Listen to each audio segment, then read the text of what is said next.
Mutual ഫണ്ടുകളുമായിട്ട് associate ചെയ്തിട്ടുള്ള ചാർജുകളെ പറ്റിയിട്ടാണ് ഇന്ന് പറയാനായിട്ട് പോകുന്നത്. ഈ അടുത്ത് നമ്മുടെ വാട്സ്ആപ്പ് നമ്പർ ആയിട്ടുള്ള 8848030018 നമ്മുടെ ആസ്ക് റുപ്പി മങ്ക് എന്ന വാട്സ്ആപ്പ് സർവീസിലേക്ക് നമ്മുടെ പഴയൊരു മെമ്പർ നമ്മളെ വിളിച്ച് സംസാരിച്ചിരുന്നു. അദ്ദേഹം ഒരു 5 വർഷത്തോളമായിട്ട് മ്യൂച്വൽ ഫണ്ടുകളിൽ തെറ്റില്ലാത്ത രീതിയിൽ ഇൻവെസ്റ്റ് ചെയ്തുകൊണ്ടിരിക്കുന്ന ഒരാളാണ്. അദ്ദേഹത്തിന്റെ ആവശ്യങ്ങൾക്കനുസരിച്ച്, അദ്ദേഹത്തിന്റെ ഗോളുകൾക്കനുസരിച്ച്, അതുപോലെ അദ്ദേഹം ചെയ്തുകൊണ്ടിരുന്ന കാര്യങ്ങൾ ശരിയാണോ, അദ്ദേഹത്തിന് അനുയോജ്യമായതാണോ എന്നുള്ള ഒരു അനാലിസിസ് നമ്മൾ ചെയ്തു കൊടുത്തിട്ടുണ്ട്.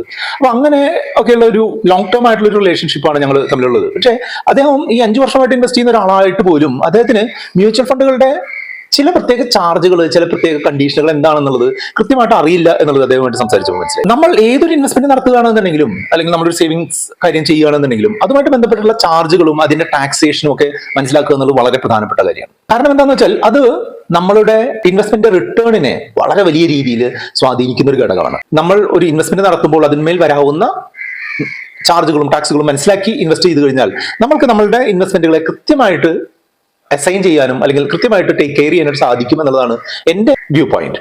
അതുകൊണ്ട് തന്നെയാണ് ഈ ഒരു വീഡിയോ നിങ്ങൾക്ക് വേണ്ടിയിട്ട് കൊണ്ടുവരുന്നത്. മ്യൂച്വൽ ഫണ്ടുമായിട്ട് ബന്ധപ്പെട്ടിട്ടുള്ള ചാർജുകൾ എന്തൊക്കെയാണ്, അതുമായിട്ട് ബന്ധപ്പെട്ട ടാക്സുകൾ എന്തൊക്കെയാണെന്നുള്ളതാണ് നിങ്ങൾ ഈ വീഡിയോയിലൂടെ വളരെ കൃത്യമായിട്ട് മനസ്സിലാക്കാനായിട്ട് പോകുന്നത്. ഉദാഹരണ സഹിതം നമ്മൾ ഈ വീഡിയോയിൽ ഓരോ ചാർജുകളെയും പറ്റി എക്സ്പ്ലെയിൻ ചെയ്യുന്നതുകൊണ്ട് തന്നെ ഇത് മ്യൂച്വൽ ഫണ്ട് ഇൻവെസ്റ്റ് ചെയ്യുന്ന എല്ലാവർക്കും ഉപകാരപ്പെടും എന്നുള്ളതുകൊണ്ട് ഇതൊന്ന് എല്ലാവർക്കും ഒന്ന് ഷെയർ ചെയ്ത് കൊടുക്കാനായിട്ടുള്ള ഒരു ഇത് കാണിക്കണം. അതുപോലെ തന്നെ ഈ വീഡിയോ ഇപ്പോൾ ഒന്ന് ലൈക്ക് ചെയ്ത് കഴിഞ്ഞാൽ ഇത് കൂടുതൽ ആളുകളിലേക്ക് എത്താനുള്ള സാധ്യതയുണ്ട്. അപ്പൊ അതുകൊണ്ട് ഒന്ന് ചെയ്യാം. മ്യൂച്വൽ ഫണ്ടുകളിൽ 2 തരത്തിലുള്ള ചാർജുകളാണ് വരുന്നത്. ഒന്ന്, ഒറ്റത്തവണ ചാർജുകൾ. നമ്മൾ ഒരു മ്യൂച്വൽ ഫണ്ട് ഇൻവെസ്റ്റർ സ്റ്റാർട്ട് ചെയ്യുന്ന സമയത്ത്, അല്ലെങ്കിൽ ഒരു മ്യൂച്വൽ ഫണ്ട് സ്റ്റാർട്ട് ചെയ്യുന്ന സമയത്തൊക്കെ ഒരു പ്രാവശ്യം മാത്രം നമ്മൾ എടുക്കുന്ന വൺ ടൈം ചാർജുകളുണ്ട്. മറ്റൊന്ന് റിക്കറിംഗ് ചാർജുകൾ. നമുക്ക് ഓരോ ട്രാൻസാക്ഷൻ നടത്തുമ്പോഴും അല്ലെങ്കിൽ ഓരോ സമയം കഴിയുമ്പോഴും നമുക്ക് വരുന്ന ചാർജുകളുണ്ട്. കൃത്യമായിട്ട് പറയാനുള്ളത് ട്രാൻസാക്ഷൻ ചാർജ് എന്ന് പറഞ്ഞുള്ള ഒരു പ്രത്യേകതരം ചാർജ് ഉണ്ട്. അത് ആദ്യമായിട്ട് ഒരു മ്യൂച്വൽ ഫണ്ട് ഇൻവെസ്റ്റർ സ്റ്റാർട്ട് ചെയ്യുമ്പോൾ അവരുടെ കയ്യിൽ നിന്ന് 150 രൂപ വരെ ചാർജ് ചെയ്യാം എന്നുള്ള ഒരു മാൻഡേറ്റ് സെബി കൊടുത്തിട്ടുണ്ട്. അതായത് 10,000 രൂപയോ അതിൽ കൂടുതലോ ഇൻവെസ്റ്റ് ചെയ്യുന്ന ആളുടെ കയ്യിൽ നിന്ന് 150 രൂപ വരെ ഈ മ്യൂച്വൽ ഫണ്ട് എടുത്ത് കൊടുക്കാനായിട്ട് ഹെൽപ്പ് ചെയ്യുന്ന ഏജൻസി അല്ലെങ്കിൽ ആ ഒരു കമ്പനിക്ക് എടുക്കാം എന്നുള്ളൊരു മാൻഡേറ്റ് ഉണ്ട്. ഇത് സെബി അപ്രൂവ് ചെയ്തിട്ടുള്ള ഒരു സ്റ്റാൻഡേർഡ് ചാർജ് ആണ് എന്നുണ്ടെങ്കിലും മ്യൂച്വൽ ഫണ്ടിലെ ഒരു രംഗം വളരെ കോമ്പറ്റീറ്റീവ് ആണ്, വളരെയധികം പ്ലേയേഴ്സ് ഉണ്ട് എന്നുള്ളതുകൊണ്ട് തന്നെ ഇപ്പോൾ മിക്കവാറും ഒരു കമ്പനികളും ഈ വൺ ടൈം ട്രാൻസാക്ഷൻ ചാർജ് ഈടാക്കുന്നില്ല എന്നുള്ളതാണ് മനസ്സിലാക്കുന്നത്. പക്ഷെ ചില കമ്പനികൾ, ചില സ്ഥാപനങ്ങൾ ഈടാക്കുന്നുണ്ട്. 150 രൂപ വരെയാണ് അവർക്ക് നിയമപരമായിട്ട് ഈടാക്കാൻ സാധിക്കുന്നത്. രണ്ടാമത്തെ ഒരു ചാർജ് എന്താണെന്ന് വെച്ചാൽ എക്സിറ്റ് ലോഡ് എന്ന് പറയും. എക്സിറ്റ് ലോഡ് എന്ന് പറഞ്ഞിട്ടുണ്ടെങ്കിൽ നമ്മൾ ഒരു മ്യൂച്വൽ ഫണ്ടിൽ ഇൻവെസ്റ്റ് ചെയ്തുകൊണ്ടിരിക്കുകയാണ്. അതിന്റെ കണ്ടീഷനുകളിൽ പറയുന്നുണ്ട് അത് മിനിമം ഇത്ര കാലം അത് ഹോൾഡ് ചെയ്യണം, അല്ലെങ്കിൽ ഒരു ഫൈൻ വരും എന്ന് പറയുന്നുണ്ട്. അപ്പൊ അങ്ങനെ ഒരു നിശ്ചിത കാലം നമ്മൾ ഹോൾഡ് ചെയ്യാത്ത യൂണിറ്റുകൾ വിഡ്രോ ചെയ്യുന്ന സമയത്ത് അല്ലെങ്കിൽ റീഡീം ചെയ്യുന്ന സമയത്ത് നമ്മൾ നിന്ന് എടുക്കുന്ന ചാർജാണ് ഈ എക്സിറ്റ് ലോഡ് എന്ന് പറയാം. ഉദാഹരണമായിട്ട് പറയുകയാണെങ്കിൽ ഒരു മ്യൂച്വൽ ഫണ്ടിന്റെ എക്സിറ്റ് ലോഡ് പീരീഡ് 1 വർഷമാണ് എന്ന് കരുതുക. അതുപോലെ അതിന്റെ എക്സിറ്റ് ലോഡ് പെർസെന്റേജ് 1% ആണ് എന്ന് കരുതുക. അത്തരമൊരു സിറ്റുവേഷനിൽ നമ്മൾ ഇൻവെസ്റ്റ് ചെയ്തിട്ട് 1 വർഷം കംപ്ലീറ്റ് ആവാത്ത തുകകൾ നമ്മൾ പിൻവലിക്കുമ്പോൾ ആ യൂണിറ്റുകൾക്ക് 1% നമ്മൾ ഫൈനായിട്ട് കൊടുക്കേണ്ടി വരും എന്നുള്ളതാണ് പറയുന്നത്. ഒരു ഉദാഹരണം പറഞ്ഞുതരാം. ഇപ്പൊ ഈ വീഡിയോ ഷൂട്ട് ചെയ്യുന്നത് മെയ് മാസം 2025 2024 ഒക്ടോബർ മാസം ഞാൻ ഇത്തരം ഒരു മ്യൂച്വൽ ഫണ്ടിൽ 1 ലക്ഷം രൂപ ഇട്ടു എന്ന് കരുതുക. 1 ലക്ഷം രൂപ ഇട്ടതിന് ശേഷം ഈ ഒരു 6-7 മാസം കൊണ്ട് അത് 1,20,000 രൂപയായി വർദ്ധിച്ചു. ഈ മ്യൂച്വൽ ഫണ്ടിന്റെ എക്സിറ്റ് ലോഡ് കാലാവധി 1 വർഷവും ഈ മ്യൂച്വൽ ഫണ്ടിന്റെ എക്സിറ്റ് ലോഡ് പെർസെന്റേജ് 1% എന്നും കരുതുക. ഇപ്പോ 1 ലക്ഷം രൂപ ഇട്ട ഞാൻ അത് പിൻവലിക്കാൻ പോകുന്ന സമയത്ത് 1,20,000 കിട്ടേണ്ട എനിക്ക് അതിന്റെ 1% എന്റെ കയ്യിൽ നിന്ന് പിടിക്കും. അതായത് 1,20,000 1%ആയിട്ടുള്ള 1,200 രൂപ എക്സിറ്റ് ലോഡ് എന്നുള്ള രീതിയിൽ പിടിച്ചിട്ട് ബാക്കി 1,18,800 രൂപ മാത്രമേ എനിക്ക് തിരികെ കിട്ടുള്ളൂ. അതിനെയാണ് എക്സിറ്റ് ലോഡ് എന്ന് പറയുന്നത്. ഇത് ഓരോ ട്രാൻസാക്ഷനെയും ബേസ് ചെയ്തുകൊണ്ടാണ് വരുന്നത് എന്നുള്ളത് നിങ്ങൾ മനസ്സിലാക്കുക. നിങ്ങൾ ഒരു മ്യൂച്വൽ ഫണ്ട് സ്റ്റാർട്ട് ചെയ്തു, SIP രീതിയിലാണ് അല്ലെങ്കിൽ മന്ത്ലി ഇൻവെസ്റ്റ് ചെയ്യുന്ന രീതിയിലാണ് നിങ്ങൾ സ്റ്റാർട്ട് ചെയ്തിട്ടുള്ളത്. അത് 2 വർഷം മുമ്പ് സ്റ്റാർട്ട് ചെയ്തിട്ടുള്ള ഒരു SIP ആണ് എന്നുണ്ടെങ്കിലും, ഇപ്പൊ ഒരു ഉദാഹരണമായിട്ട് പറയുകയാണെങ്കിൽ 2023 മെയ് മാസത്തിൽ സ്റ്റാർട്ട് ചെയ്തിട്ടുള്ള ഒരു ഫണ്ടാണ് എന്നുണ്ടെങ്കിൽ 2023 മെയ് മാസം മുതൽ 2024 ഏപ്രിൽ മാസം വരെ മന്ത്ലി ഇൻവെസ്റ്റ് ചെയ്തിട്ടുള്ള യൂണിറ്റുകൾക്ക് എക്സിറ്റ് ലോഡ് വരില്ല. കാരണം എന്താ വെച്ചാൽ അത് 1 വർഷം കംപ്ലീറ്റ് ആയിട്ടുണ്ട്. 2024 മെയ് മാസം മുതലുള്ള യൂണിറ്റുകൾ, ഇന്ന് വരെ ഓരോ മാസവും നമ്മൾ അടച്ചിട്ടുള്ള യൂണിറ്റുകൾ ഇപ്പോൾ പിൻവലിക്കുകയാണെന്നുണ്ടെങ്കിൽ അതിന് എക്സിറ്റ് കൊടുക്കേണ്ടി വരും എന്നുള്ളതാണ്. അതായത് നമ്മൾ SIP എത്ര കാലം മുമ്പ് സ്റ്റാർട്ട് ചെയ്താലും നമ്മുടെ ഓരോ ട്രാൻസാക്ഷൻ, ഓരോ ഇൻവെസ്റ്റ്മെന്റ് ട്രാൻസാക്ഷനെയും സെപ്പറേറ്റ് ആയിട്ട് കൺസിഡർ ചെയ്തിട്ടാണ് നമ്മൾക്ക് എക്സിറ്റ് ലോഡ് കാൽക്കുലേറ്റ് ചെയ്യുന്നത് എന്നുള്ളത് പ്രത്യേകം മനസ്സിലാക്കുക. ആ ഒരു മനസ്സിലാക്കൽ ഇല്ലായ്മയാണ് ഞാൻ പറഞ്ഞിട്ടുള്ള ആ ഒരു കസ്റ്റമർക്ക് ഉണ്ടായിരുന്നത്. അദ്ദേഹത്തിന് അത് ക്ലാരിഫൈ ചെയ്ത് കൊടുക്കാൻ പറ്റിയത് വളരെ അധികം സന്തോഷമുണ്ട്. അപ്പോൾ ഇതുപോലെ നിങ്ങൾക്ക് മ്യൂച്വൽ ഫണ്ടുമായിട്ട് ബന്ധപ്പെട്ടിട്ടുള്ള സംശയങ്ങളോ അതുമായിട്ട് ബന്ധപ്പെട്ടുള്ള എന്തെങ്കിലും ഡയറക്ഷൻസോ വേണമെന്നുണ്ടെങ്കിൽ നമ്മുടെ ആസ്ക് ഗ്രൂപ്പ് പേയ്മെന്റ് സർവീസിനെ നിങ്ങൾക്ക് തീർച്ചയായിട്ടും കോൺടാക്ട് ചെയ്യാം. ഈ എക്സിറ്റ് ലോഡ് പോലെ 2009 വരെ എൻട്രി ലോഡ് എന്ന് പറയുന്ന ഒരു സംഗതി ഉണ്ടായിരുന്നു. 2003-4 കാലഘട്ടം മുതൽ ആക്റ്റീവായിട്ട് മ്യൂച്വൽ ഫണ്ടുകളിൽ ഇൻവെസ്റ്റ് ചെയ്യുന്ന ഒരാൾ എന്നുള്ള നിലയ്ക്ക് ആദ്യത്തെ ആ ഒരു 6-7 വർഷം ഈ എൻട്രി ലോഡ് കൊടുക്കേണ്ട ഒരു സിറ്റുവേഷൻ ഉണ്ടായിട്ടുള്ള ഒരു ഇൻവെസ്റ്ററാണ് ഞാൻ.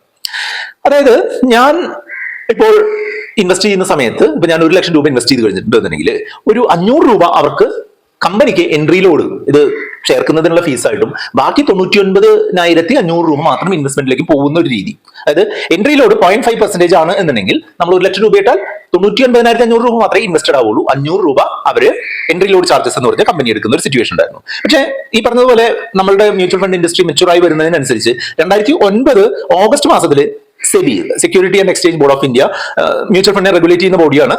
അവര് ഈ ഒരു മ്യൂച്വൽ ഫണ്ടുകളും എൻട്രി ലോഡുകൾ എടുക്കരുത് എന്നുള്ളൊരു തീരുമാനം എടുക്കുകയും ഇപ്പോൾ 2009 ഓഗസ്റ്റിന് ശേഷം 1 രൂപ പോലും നമുക്ക് എൻട്രി ലോഡായിട്ട് പോകുന്നില്ല. അപ്പൊ നമുക്ക് വൺ ടൈം ചാർജ് ആയിട്ട് വരുന്ന ട്രാൻസാക്ഷൻ ചാർജ് ചിലപ്പോഴും എക്സിറ്റ് ലോഡുകൾ നമ്മൾ കൃത്യമായിട്ട് ഉള്ള സമയം ഹോൾഡ് ചെയ്യാതെ പിൻവലിക്കുമ്പോഴും വരുന്നു എന്നുള്ളതാണ് ഈ വൺ ടൈം ചാർജുകളെ പറ്റി പറയുന്നത്.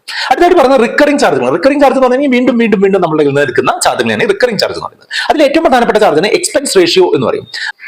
ഈ എക്സ്പെൻസ് റേഷ്യോ എന്ന് പറഞ്ഞിട്ടുണ്ടെങ്കിൽ നമ്മൾ മ്യൂച്വൽ ഫണ്ടിൽ ഇൻവെസ്റ്റ് ചെയ്ത് അത് ഹോൾഡ് ചെയ്ത് അത് തുടർന്ന് കൊണ്ടുപോകുന്ന സമയത്ത് നമ്മൾക്ക് ഒരു വർഷത്തിൽ നമ്മൾക്ക് ആവറേജ് നമ്മുടെ കയ്യിൽ നിന്ന് ചെലവാകുന്ന, നമ്മൾ അറിയാതെ തന്നെ ചെലവാകുന്ന ഒരു എക്സ്പെൻസിനെയാണ് ഈ എക്സ്പെൻസ് റേഷ്യോ അല്ലെങ്കിൽ TER, ടോട്ടൽ എക്സ്പെൻസ് റേഷ്യോ എന്നുള്ള രീതിയിൽ പറയുന്നത്. എക്സ്പെൻസ് റേഷ്യോയുടെ ആ എക്സ്പെൻസ് നമ്മുടെ കയ്യിൽ നിന്ന് മേടിക്കുന്നത് എന്തിനു വേണ്ടിയിട്ടാണെന്ന് വെച്ചാൽ ഈ മ്യൂച്വൽ ഫണ്ട് കമ്പനി റൺ ചെയ്യുന്നതിന് സ്റ്റാഫും അവരുടെ മാനേജേഴ്സും ഒക്കെ ആവശ്യമുണ്ടല്ലേ. അവരുടെ ഈ മാനേജ്മെന്റ് ഫീസ്, അതുപോലെ അവരുടെ അഡ്മിനിസ്ട്രേറ്റീവ് ആക്ടിവിറ്റികൾക്കായിട്ടുള്ള അഡ്മിൻ കോസ്റ്റുകൾ, അതുപോലെ മാർക്കറ്റിംഗ്, മ്യൂച്വൽ ഫണ്ട് സഹി ഹേ എന്നൊക്കെ പറഞ്ഞുള്ള ആഡുകളും ധോണിയും സച്ചിനൊക്കെ വന്നിട്ടുള്ള ആഡുകളൊക്കെ നിങ്ങൾ കണ്ടിട്ടില്ലേ, അത്തരം ആഡുകളിന് വേണ്ടിയുള്ള മാർക്കറ്റിംഗ് കോസ്റ്റ്, അതുപോലെ registrar and transfer agency CAMS, Karve എന്നൊക്കെ പറഞ്ഞിട്ടുള്ള 2 കമ്പനികളാണ് ഇന്ത്യയിലെ മ്യൂച്വൽ ഫണ്ടുകളുടെ പ്രധാനപ്പെട്ട എല്ലാ മ്യൂച്വൽ ഫണ്ടുകളുടെയും ബാക്ക് ആൻഡ് ആക്ടിവിറ്റികൾ, അതായത് മ്യൂച്വൽ ഫണ്ടുകളുടെ റിപ്പോർട്ടിംഗ്, അവരുടെ ട്രാൻസാക്ഷൻസ് പ്രോസസ് ചെയ്യുന്ന അങ്ങനെയുള്ള കാര്യങ്ങളൊക്കെ ചെയ്യുന്നത് ഈ രജിസ്ട്രാർ ആൻഡ് ട്രാൻസ്ഫർ ഏജൻസ് ആയിട്ടുള്ള ക്യാംസും KFinTech ആണ്. അവർക്ക് വേണ്ടിയിട്ടുള്ള ഫീസ്. ഇത് കൂടാതെ ഡിസ്ട്രിബ്യൂട്ടർ എന്ന് പറഞ്ഞിട്ടുള്ള അല്ലെങ്കിൽ ഒരു ഏജന്റ് അല്ലെങ്കിൽ ഒരു ബ്രോക്കർ വഴിയാണ് നിങ്ങൾ മ്യൂച്വൽ ഫണ്ട് എടുത്തിട്ടുണ്ടെങ്കിൽ ആ ബ്രോക്കർക്ക് കൊടുക്കുന്ന ചാർജ്, ഇത്രയും കാര്യങ്ങൾ കൂടിയിട്ടാണ് ഈ എക്സ്പെൻസ് റേഷ്യോ അല്ലെങ്കിൽ ടോട്ടൽ എക്സ്പെൻസ് റേഷ്യോ വരുന്നത്. അപ്പോൾ നിങ്ങൾക്ക് സ്വാഭാവികമായിട്ടും നിങ്ങൾക്ക് ഒരു സംശയം ഉണ്ടാവും, മ്യൂച്വൽ ഫണ്ടിലെ ഏജന്റ് വരുമ്പോൾ പണം കൂടുതൽ നമുക്ക് ചെലവാകുന്നത് എന്തുകൊണ്ടാണെന്ന് നിങ്ങൾക്ക് ഇപ്പോൾ മനസ്സിലായിട്ടുണ്ടാവും അല്ലെ. അതായത് ഈ ടോട്ടൽ എക്സ്പെൻസ് റേഷ്യോയിലെ പ്രധാനപ്പെട്ട ഒരു കോമ്പണന്റ് ആണ് ഈ ഏജന്റ് കമ്മീഷൻ അല്ലെങ്കിൽ ബ്രോക്കർ കമ്മീഷൻ. നമ്മുടെ പല പ്രധാനപ്പെട്ട യൂട്യൂബർമാരും ബിഹൈൻഡ് ദ സീനില് ഏജന്റ്സ് ആണ്. അവരുടെ വീഡിയോകൾ കാണുമ്പോൾ അവർ പറയുന്ന പ്ലാറ്റ്ഫോമുകളിലൂടെ ഒക്കെ അല്ലെങ്കിൽ അവരുടെ ബ്രോക്കർ കോഡിലൂടെ ചെയ്തു കഴിഞ്ഞാൽ നമുക്ക് അഡീഷണൽ ആയിട്ട് 1% വരെ നഷ്ടം വരുന്നുണ്ട് എന്നുള്ളത് നിങ്ങൾ കൃത്യമായിട്ട് മനസ്സിലാക്കുക. അതായത് എന്റെ ഒരു മുൻപത്തെ ഒരു വീഡിയോയിൽ ഞാൻ പറഞ്ഞിട്ടുള്ളതുപോലെ 10, 13 ലക്ഷം 14 ലക്ഷം രൂപയൊക്കെ നഷ്ടം വരാനുള്ള സാധ്യതകളാണ് ഇത്തരം ബ്രോക്കർമാർ വഴിയുള്ള ഈ ഇൻവെസ്റ്റ്മെന്റ് നടക്കുമ്പോൾ വരുന്നത്. ആ വീഡിയോയുടെ ലിങ്ക് ഞാൻ ഡിസ്ക്രിപ്ഷനിൽ കൊടുക്കാം, അതുപോലെ ഐ ബട്ടണിൽ കൊടുക്കാം. അത് കണ്ടു കഴിഞ്ഞാൽ നിങ്ങൾക്ക് അതിനെപ്പറ്റി കൂടുതൽ മനസ്സിലാവും. അപ്പോൾ എക്സ്പെൻസ് റേഷ്യോ എങ്ങനെയാണ് കാൽക്കുലേറ്റ് ചെയ്യുന്നത്, എപ്പോഴാണ് ഡിഡക്ട് ചെയ്യുന്നത്, ഇത് ചേരുന്ന സമയത്താണോ ഇത് അവസാനിക്കുന്ന സമയത്താണോ എന്നുള്ള സംശയങ്ങൾ പലർക്കും ഉണ്ട്. അത് ഞാൻ പറഞ്ഞുതരാം. എക്സ്പെൻസ് റേഷ്യോ ഡിഡക്ട് ചെയ്യുന്നത് ഓരോ ദിവസവും മ്യൂച്വൽ ഫണ്ടിന്റെ NAV കാൽക്കുലേറ്റ് ചെയ്യുന്നതാണ് സമയത്താണ്. അതായത് ഓരോ ദിവസവും വൈകിട്ട് ആ മ്യൂച്വൽ ഫണ്ടിലുള്ള അസറ്റുകൾ, അതായത് അതിന്റെ സ്റ്റോക്കുകൾ എത്രയുണ്ട്, അതിന്റെ സ്റ്റോക്കിന്റെ വാല്യൂ എത്രയുണ്ട് എന്നുള്ളതൊക്കെ കാൽക്കുലേറ്റ് ചെയ്ത് അതിന്റെ ഒരു ടോട്ടൽ അസറ്റ് കാൽക്കുലേറ്റ് ചെയ്യും. അതിൽ നിന്ന് ആ ഒരു ദിവസത്തേക്ക് ഉള്ള എക്സ്പെൻസ്, ഇപ്പൊ ഒരു ഉദാഹരണമായിട്ട് പറയുകയാണെന്നുണ്ടെങ്കിൽ ഒരു ദിവസം സ്റ്റാർട്ട് ചെയ്യുന്ന സമയത്ത് ആ മ്യൂച്വൽ ഫണ്ടിൽ 99 ലക്ഷമാണ് അതിന്റെ നെറ്റ് അസറ്റ് വാല്യൂ ഉള്ളത് അല്ലെങ്കിൽ അസറ്റ് വാല്യൂ ഉള്ളത് എന്ന് കരുതുക. അതേ സ്റ്റോക്കുകളുടെ വാല്യൂ എല്ലാം കൂട്ടുമ്പോൾ അന്നത്തെ ഒരു അവസ്ഥ അനുസരിച്ച് 99 ലക്ഷമാണ് എന്ന് കരുതുക. ആ മ്യൂച്വൽ ഫണ്ട് 5.5 ലക്ഷം യൂണിറ്റുകൾ ഇഷ്യൂ ചെയ്തിട്ടുണ്ട്. NAV എന്ന് പറഞ്ഞിട്ടുണ്ടെങ്കിൽ 99 ലക്ഷം ഡിവൈഡഡ് ബൈ 5.5 ലക്ഷം, അതായത് NAV 18 രൂപയാണ് ആ ദിവസത്തെ സ്റ്റാർട്ടിംഗ് NAV. അന്ന് സ്റ്റോക്ക് മാർക്കറ്റ് നന്നായിട്ട് ഉയർന്നിട്ടുള്ള ഒരു ദിവസമാണ്. അതിന്റെ 99 ലക്ഷം എന്നുള്ള തുക ആ സ്റ്റോക്കുകൾ വർദ്ധിച്ചതിനനുസരിച്ച് 1 ലക്ഷം രൂപ കൂടി എന്ന് കരുതുക. അപ്പൊ അന്നത്തെ രാത്രിയിലെ ഈ മ്യൂച്വൽ ഫണ്ടിന്റെ അവസ്ഥ എന്ന് പറഞ്ഞ് 99 ലക്ഷം തുടക്കത്തിലുണ്ടായിരുന്നു, 1 ലക്ഷം അന്ന് ലാഭമായിട്ട് കിട്ടിയതും അടക്കം 1 കോടി രൂപയാണ്. ഇതിന്റെ എക്സ്പെൻസ് റേഷ്യോ 1.5% എന്നുണ്ടെങ്കിൽ 1 കോടി ഇൻറ്റു 1.5 ഡിവൈഡഡ് ബൈ 36,500. ഈ 36,500 എങ്ങനെയാണ് വരുന്നത്? അതായത് 1.5% ഒരു ദിവസത്തെ വാല്യൂവിനെ കണക്കാക്കാനായിട്ട് 36,500 രൂപ 36,500 വെച്ച് ഡിവൈഡ് ചെയ്യണം. അങ്ങനെ 1 കോടിയെ 1.5 കൊണ്ട് മൾട്ടിപ്ലൈ ചെയ്ത് 36,500 വെച്ച് ഡിവൈഡ് ചെയ്ത് കഴിഞ്ഞാൽ കിട്ടുന്ന 410 രൂപയാണ് ഈ മ്യൂച്വൽ ഫണ്ടിന്റെ അന്നത്തെ ചെലവായിട്ട് നമുക്ക് എടുക്കാനായിട്ട് പറ്റുന്നത്. അപ്പോ 1 കോടിയിൽ നിന്ന് ആ 410 രൂപ കുറച്ചതിന് ശേഷമുള്ള എമൗണ്ട് ആയിട്ടുള്ള 99,99,590 ആയിരിക്കും അന്നത്തെ നെറ്റ് അസറ്റ് എന്നുള്ളത്. നമ്മുടെ കയ്യിൽ 5.5 ലക്ഷം യൂണിറ്റുകളാണ് ഉള്ളത് എന്നുള്ളത് കൊണ്ട് തന്നെ ഈ 99,99,590 5.5 കൊണ്ട് ഡിവൈഡ് ചെയ്യുമ്പോൾ കിട്ടുന്ന 18.1811 ആയിരിക്കും ആ ദിവസത്തെ അവസാനത്തെ NAV. അപ്പോൾ ഈ ഒരു കാൽക്കുലേഷനിലാണ് ഡെയിലി എന്നുള്ള രീതിയിൽ അല്ലെങ്കിൽ മാർക്കറ്റ് ആക്റ്റീവ് ആയിട്ടുള്ള ദിവസങ്ങളിലൊക്കെ ഈ എക്സ്പെൻസ് കാൽക്കുലേറ്റ് ചെയ്യുന്നത്. എല്ലാ മ്യൂച്വൽ ഫണ്ട് കമ്പനികൾക്കും കണ്ണി കണ്ട പോലെ മ്യൂച്വൽ ഫണ്ടുകളുടെ ഒരു എക്സ്പെൻസ് ഉണ്ടാക്കാനായിട്ട് പറ്റില്ല കേട്ടോ. എക്സ്പെൻസ് ഉണ്ടാക്കുന്നതിന് ഒരു ഗൈഡ് ലൈൻ പറഞ്ഞിട്ടുണ്ട്. 0.05% മുതൽ 2.5% വരെയാണ് എക്സ്പെൻസ് ഇപ്പോഴത്തെ രീതിയിൽ ചാർജ് ചെയ്യാനായിട്ട് പറ്റുക. അത് മ്യൂച്വൽ ഫണ്ടുകളുടെ ടൈപ്പുകളെയും മ്യൂച്വൽ ഫണ്ടുകളുടെ ആ ഒരു സൈസിനെയും അനുസരിച്ചിരിക്കും. വലിയ മ്യൂച്വൽ ഫണ്ടുകളിൽ ചാർജുകൾ താരതമ്യേന കുറവായിരിക്കും. അതുപോലെ ഇക്വിറ്റി മ്യൂച്വൽ ഫണ്ടുകളിൽ ചാർജുകൾ കൂടുതലായിരിക്കും. ഡെറ്റ് മ്യൂച്വൽ ഫണ്ടുകളിൽ താരതമ്യേന കുറവായിരിക്കും എന്നുള്ളതാണ് സാധാരണ രീതിയിൽ കണ്ടിട്ടുള്ളത്. അതുപോലെ ഇൻഡെക്സ് ഫണ്ടുകളിൽ ചാർജുകൾ കുറവായിട്ടായിരിക്കും കണ്ടിട്ടുള്ളത്. മറ്റൊരു ചാർജ് കണ്ടിട്ടുള്ളത് എന്താണെന്ന് വെച്ചാൽ account maintenance charge by AMC എന്ന് പറഞ്ഞിട്ടുള്ളതാണ്. അതായത് നമ്മുടെ അസറ്റ് മാനേജ്മെന്റ് കമ്പനികൾ നമ്മുടെ ഒരു ബാങ്ക് പോലെയാണ്. ബാങ്കിൽ നമ്മൾ പൈസ ആയിട്ടുള്ള ട്രാൻസാക്ഷൻ നടത്തുന്നു. അസറ്റ് മാനേജ്മെന്റ് കമ്പനികളിൽ നമ്മൾ യൂണിറ്റുകൾ ട്രാൻസാക്ട് ചെയ്യുന്നു. അപ്പോൾ ഈ അസറ്റ് മാനേജ്മെന്റ് കമ്പനികൾ മുൻപൊക്കെ ചെറിയ രീതിയിലുള്ള ഒരു ചാർജ് ഈടാക്കാറുണ്ട്, AMC ചാർജ് എന്ന് പറഞ്ഞിട്ട്. പക്ഷേ ഇപ്പോൾ നമ്മുടെ മ്യൂച്വൽ ഫണ്ട് ഇൻഡസ്ട്രി ഗ്രോ ചെയ്യുകയാണ്, അതിൽ കോമ്പറ്റീഷൻ കൂടുകയാണ് എന്നുള്ളതുകൊണ്ട് തന്നെ ഇപ്പോൾ മിക്കവാറും ഒരു കമ്പനികളും അസറ്റ് മാനേജ്മെന്റ് ഫീസ് ഈടാക്കാറില്ല, അതുകൊണ്ട് അക്കൗണ്ട് മെയിൻ്റനൻസ് ഫീസ് ഈടാക്കാറില്ല. അതുകൊണ്ട് നിങ്ങൾ അതിനെപ്പറ്റി കാര്യമായിട്ട് ബോധർ ചെയ്യേണ്ട കാര്യമില്ല. പുതിയതായിട്ട് ഇൻട്രൊഡ്യൂസ് ചെയ്ത ഒരു ഫീസാണ് സ്റ്റാമ്പ് ഡ്യൂട്ടി എന്ന് പറയുന്നത്. അത് ഓരോ ട്രാൻസാക്ഷനും ഓരോ ബൈ ട്രാൻസാക്ഷൻ വരുന്നതാണ്. ഇത് 0.005% ആണ് ഇതിൽ വരുന്നത്. ഒരു mutual fund investor mutual fund യൂണിറ്റുകൾ ബൈ ചെയ്യുമ്പോൾ അത് ട്രാൻസ്ഫർ ചെയ്യുന്നതിനായിട്ട് എടുക്കുന്ന ഫീസ് എന്നാണ് പറയുന്നത്. അതായത് 5,000 രൂപയുടെ SIP ഉള്ള ഒരാൾ മിക്കവാറും നിങ്ങളുടെ ട്രാൻസാക്ഷൻ സ്റ്റേറ്റ്മെന്റ് നോക്കുമ്പോൾ അതിൽ 4,999 രൂപ 75 പൈസയൊക്കെ ആയിരിക്കും നിങ്ങൾക്ക് അതിൽ എഫക്റ്റീവ് യൂണിറ്റ് വാങ്ങുന്നതിനായിട്ട് ഉപയോഗിച്ചിട്ടുണ്ടാവും. ബാക്കി 25 പൈസ എങ്ങോട്ട് പോയി? സ്റ്റാമ്പ് ഡ്യൂട്ടി ആയിട്ട് പോയി എന്നുള്ളതാണ്. അതുപോലെ ഒരു ഡിമാറ്റ് അക്കൗണ്ടിൽ നിന്ന് മറ്റൊരു ഡിമാറ്റ് അക്കൗണ്ടിലേക്ക് ട്രാൻസ്ഫർ ചെയ്യുന്ന സമയത്ത് ഈ സ്റ്റാമ്പ് ഡ്യൂട്ടി ഒരു 3 ഇരട്ടി, അതായത് 25 പൈസ എന്നുള്ളതിന് പകരം 75 പൈസ 5,000 രൂപയ്ക്ക് എന്നുള്ള രീതിയിൽ 0.01% ചാർജുകൾ ഈടാക്കാറുണ്ട്. ഇതാണ് സ്റ്റാമ്പ് ഡ്യൂട്ടി. അപ്പൊ ഇത്രയും കാര്യങ്ങളാണ് പ്രധാനപ്പെട്ട മ്യൂച്വൽ ഫണ്ട് ചാർജുകൾ. നിങ്ങൾക്ക് കൃത്യമായിട്ട് മനസ്സിലായി എന്നുണ്ടെങ്കിൽ വീഡിയോ ഒന്ന് ലൈക്ക് ചെയ്തോളൂ.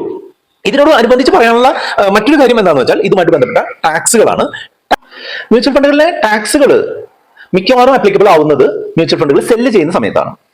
ടാക്സുകൾ ആപ്ലിക്കബിൾ ആണ് എന്നുണ്ടെങ്കിലും സാധാരണ ഒരു ഇന്ത്യക്കാരനാണ് ഇൻവെസ്റ്റ് ചെയ്യുന്നത് എന്നുണ്ടെങ്കിൽ നമ്മുടെ കയ്യിൽ നിന്ന് ടാക്സ് ഡിഡക്ട് ചെയ്യാറില്ല, അല്ലെങ്കിൽ TDS ആയിട്ട് കളക്ട് ചെയ്യാറില്ല എന്നുള്ളത് വളരെ പ്രധാനപ്പെട്ട ഒരു കാര്യമാണ്. അതിന് പകരമായിട്ട് ടാക്സ് എത്രയാണ് വരുന്നത് എന്നുള്ളത് നമ്മൾ കാൽക്കുലേറ്റ് ചെയ്ത് നമ്മൾ ഒരു സാധാരണ ഇൻവെസ്റ്റർ ആണെന്നുണ്ടെങ്കിൽ നമ്മൾ ടാക്സ് ഫയൽ ചെയ്യുന്ന സമയത്ത് നമ്മുടെ കയ്യിൽ നിന്ന് ആ കാൽക്കുലേറ്റ് ചെയ്തിട്ട് നമ്മൾ അത് ടാക്സ് അടയ്ക്കുകയാണ് വേണ്ടത്. അതേസമയം തന്നെ നമ്മളൊരു നോൺ റെസിഡന്റ് ഇന്ത്യൻ NRI ആണെന്നുണ്ടെങ്കിൽ നിങ്ങളുടെ കയ്യിൽ നിന്ന് ഇമ്മീഡിയറ്റ് ആയിട്ട് ടാക്സ് പിടിച്ചതിന് ശേഷം TDS ആയിട്ട് നിങ്ങൾക്ക് അപ്ലിക്കബിൾ ആയിട്ടുള്ള ടാക്സ് പിടിച്ചതിന് ശേഷം മാത്രമേ നിങ്ങൾക്ക് നിങ്ങളുടെ പണം കിട്ടുള്ളൂ. ഉദാഹരണമായിട്ട് പറയുകയാണെന്നുണ്ടെങ്കിൽ 1 ലക്ഷം രൂപ നിങ്ങൾ പിൻവലിക്കുകയാണ്, നിങ്ങൾ NRI ആണ് എന്നുണ്ടെങ്കിൽ നിങ്ങൾ പിൻവലിക്കുന്ന സമയത്ത് നിങ്ങൾക്ക് അപ്ലിക്കബിൾ ആയിട്ടുള്ള ടാക്സ് 15,000 രൂപയാണെന്നുണ്ടെങ്കിൽ നിങ്ങളുടെ കയ്യിൽ നിന്ന് 1 ലക്ഷത്തിന് പകരം 85,000 രൂപ മാത്രമേ നിങ്ങളുടെ അക്കൗണ്ടിലേക്ക് വരുള്ളൂ. അതേസമയം സാധാരണ ഒരു ഇന്ത്യക്കാരനാണെന്നുണ്ടെങ്കിൽ ഈ 1 ലക്ഷം പിൻവലിക്കുമ്പോൾ ഈ 1 ലക്ഷം തന്നെ നിങ്ങളുടെ അക്കൗണ്ടിലേക്ക് വരികയും ഈ 15,000 രൂപയുടെ ടാക്സ് ലയബിലിറ്റി നമ്മൾ ടാക്സ് ഫയൽ ചെയ്യുന്ന സമയത്ത് നിങ്ങൾക്ക് കൊടുക്കേണ്ടി വരികയാണ് ചെയ്യുക. പക്ഷെ ഒരു കാര്യമുള്ളത് എന്താണെന്ന് വെച്ചാൽ നമുക്ക് ഈ ടാക്സിൽ നിന്ന് ഒരിക്കലും രക്ഷപ്പെടാൻ സാധിക്കില്ല എന്നുള്ളത് കൊണ്ട് തന്നെ നമ്മൾ മ്യൂച്വൽ ഫണ്ടുകൾ വിറ്റിട്ടുള്ള ആളുകളാണെന്നുണ്ടെങ്കിൽ നിർബന്ധമായും ടാക്സ് ഫയൽ ചെയ്യുകയും നമ്മൾ അപ്ലിക്കബിൾ ആയിട്ടുള്ള ടാക്സ് അടയ്ക്കാനും നമ്മൾ ശ്രദ്ധിക്കണം. 2 തരത്തിലുള്ള ടാക്സുകളാണ് മെയിൻ ആയിട്ടുള്ളത്. ഒന്ന് long term capital gain tax, 2 short term capital gain tax. ഇത് ഈ ഒരു ടാക്സ് നമുക്ക് ലോങ് ടേം ആയിട്ടുള്ള ടാക്സ് ആണോ വരിക, ഷോർട്ട് ടേം ആയിട്ടുള്ള ടാക്സ് ആണോ വരിക എന്നുള്ളത് അത് എത്ര കാലം ഹോൾഡ് ചെയ്തു എന്നുള്ളതിനനുസരിച്ചിരിക്കും. ഇപ്പോൾ ഇക്വിറ്റി ബേസ്ഡ് ആയിട്ടുള്ള മ്യൂച്വൽ ഫണ്ടുകളാണ് എന്നുണ്ടെങ്കിൽ നമ്മൾ സ്റ്റോക്കുകളിൽ കൂടുതൽ നിക്ഷേപം നടത്തുന്ന ഇക്വിറ്റി മ്യൂച്വൽ ഫണ്ടുകളാണ് എന്നുണ്ടെങ്കിൽ 2024 ബഡ്ജറ്റിന് ശേഷം 1 വർഷത്തിനുള്ളിൽ പിൻവലിക്കുന്ന തുകയിൽ നിന്ന് കിട്ടുന്ന ലാഭത്തിന്റെ 20% നമ്മൾ ടാക്സ് കൊടുക്കണം. നമ്മൾ ഒരു ഉദാഹരണമായിട്ട് പറയുകയാണെന്നുണ്ടെങ്കിൽ നമ്മൾ 1 വർഷം ഈ അക്കൗണ്ട് 1 വർഷത്തിനുള്ളിലാണ് ഒരു മ്യൂച്വൽ ഫണ്ടിൽ ഇൻവെസ്റ്റ് ചെയ്തത്, 1 ലക്ഷം രൂപ ഇട്ടു, അത് 1,50,000 ആയിട്ട് വർദ്ധിച്ചു. അത് നമ്മൾ പിൻവലിക്കുന്ന സമയത്ത് 50,000 എന്ന് പറഞ്ഞ ലാഭത്തിന്റെ 20% 10,000 രൂപ നമ്മൾ ടാക്സ് കൊടുക്കാൻ ബാധ്യസ്ഥരാണ്. അതേസമയം ഈ ഒരു ഇൻവെസ്റ്റ്മെന്റ് 1 വർഷം കഴിഞ്ഞിട്ടുള്ള ഇൻവെസ്റ്റ്മെന്റ് ആണ് എന്നുണ്ടെങ്കിൽ 1 ലക്ഷം നമ്മൾ നിക്ഷേപിച്ച തുകയോ 50,000 നമ്മളുടെ ലാഭവുമാണ്.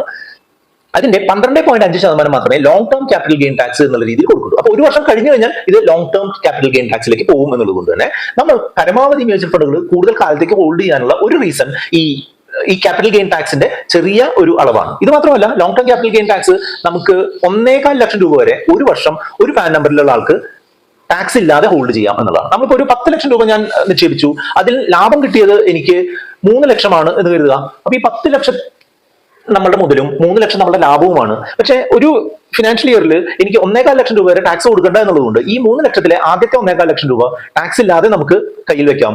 ബാക്കി 1.25 ലക്ഷം, 1,77,500 രൂപയുടെ 12.5% നമ്മൾ ടാക്സ് കൊടുക്കേണ്ടി വരും. അപ്പൊ അതാണ് ഒരു long term capital gain tax എന്ന് പറഞ്ഞിട്ടുള്ള കാര്യം. അതായത് ഇക്വിറ്റി ഫണ്ടുകളിൽ ഷോർട്ട് ടേം ഒരു വർഷത്തിനുള്ളിലാണെങ്കിൽ 20%, ലോങ് ടേം ഒരു വർഷത്തിന് മേലിലാണെന്നുണ്ടെങ്കിൽ 12.5%മാണ് നമ്മൾ കൊടുക്കേണ്ടത്.